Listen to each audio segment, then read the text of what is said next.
நான் திமுக காரன் தான். இன்னைக்கு திமுக வானான்றேன், விஜய்க்கு தான் ஓட்டு போடுவேன்.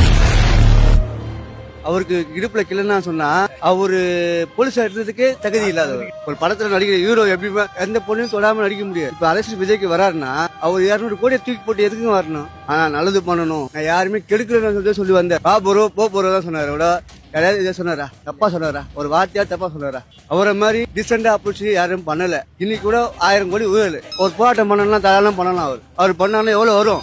அவர் ஒன்னும் இல்ல, இறங்கி ரோட்ல நின்னாருன்னா எவ்வளவு கூட்டம் வரும்?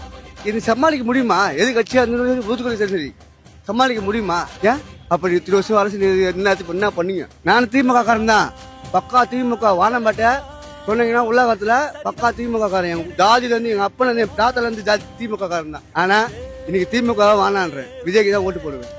நான் சின்ன பசங்களை பார்த்தாலும் கேட்கற கேள்வியே விஜய்க்கு தான். ஆனா அவனுக்கு சொல்ற ஒரே வார்த்தை என்ன தெரியுமா? இவனுங்களுக்கு 10 வருஷம் போட்டு பெரியவங்க தான் முட்டாளுங்க, நாங்க போடுறோம் புது ஓட்டு அப்படின்னு தான் சொன்னாங்க.